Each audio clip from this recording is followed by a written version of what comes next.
Nouvelle alliance, CPI. Miaka dévoile tout. Nous avons des réunions secrètes avec le PDCI. Le RDN nous a approchés. Il a fallu le temps d'une escale à Paris, la capitale française, pour que le président par intérim du Front populaire ivoirien FPI, Sylvain Miaka Oureto, lève un coin du voile sur les tractations souterraines entre son parti et les alliés au pouvoir. Dans une vidéo publiée par la télévision en ligne Event News TV, à Paris en fin de semaine dernière. Alors qu'il se rendait à La Haye, l'intérimaire de Pascal Affi N'Guessan, à la tête du parti à la Rose, a révélé qu'il était bien avancé dans les discussions avec le Parti démocratique de Côte d'Ivoire, PDCI, en vue d'une alliance contre Alassane Ouattara en 2015. Il est mieux de confier sa bergerie aux chiens que de la confier aux loups. Le RDN n'est pas un parti démocrate. Alassane Ouattara, qui a sa petite idée derrière la tête, est toujours président du RDN. Cela veut dire qu'il veut opposer les Ivoiriens pour qu'on s'en trop déchire. Il faut pencher vers celui qui est moins méchant, avec qui tu péris demain, a déclaré Miaka Oureto, notant que le courant passe mieux avec les jeunes du parti d'Henri Konan Bédié. Les jeunes du PDCI ont compris. Le président Bédié et Djedje Madi ne sont pas encore saisis officiellement. Nous avons des réunions de façon discrète.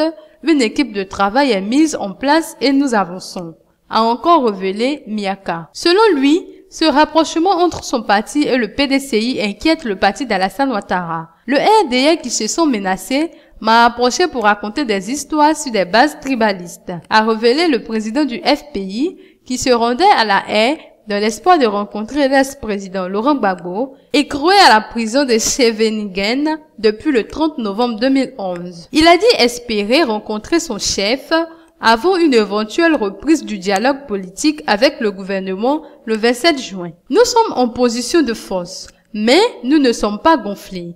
Il faut aller avec humilité et responsabilité. Ce que nous voulons, c'est que les Ivoiriens redeviennent plus unis, solidaires, fraternels comme par le passé, a-t-il déclaré. Pour revenir à l'ajournement du verdict de l'audience de confirmation des charges contre Laurent Gbagbo, l'ex-président du Conseil général de Soubré a indiqué qu'il ne peut pas retourner à Abidjan, sans avoir vu Laurent Gbagbo. Tout le monde a vu qu'il a été forcément accusé. Laurent Gbagbo y a toujours cru. Les professionnels ont travaillé, ils ont dit ce qui est juste. Ils l'ont blanchi, je pourrais dire.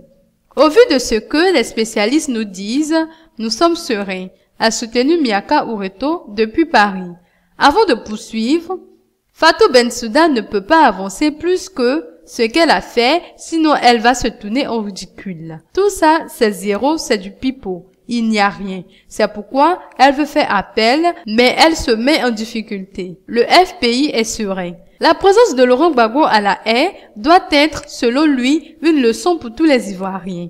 À l'entendre, après l'échec de Fatou Bensouda, les Ivoiriens doivent s'asseoir et trouver de meilleures solutions aux problèmes qui les divisent. Aux Ivoiriens qui se disent pro-Ouattara, chacun a vu, chacun peut maintenant juger. Mais nous devons tous regarder l'intérêt de la Côte d'Ivoire. Ce qui s'est passé à La Haye doit amener chacun à mettre de l'eau dans son vin. Il faut considérer que celui qu'on a en face a aussi un poids, a-t-il affirmé. Non sans réagir à l'arrestation du leader des jeunes de son parti, le vendredi 7 juin 2013, au siège du FPI à Abidjan. En politique, c'est ce qu'on appelle le chant du cygne. Quand vous lui décrochez une flèche, il va mourir plus loin. Le pouvoir a usé de toutes ces méthodes surannées. Ce ne sont pas des méthodes de la démocratie. On ne peut pas se délecter du malheur de l'autre, c'est la méthode d'Alassane Ouattara, a martelé l'émissaire du FPI à La Haye.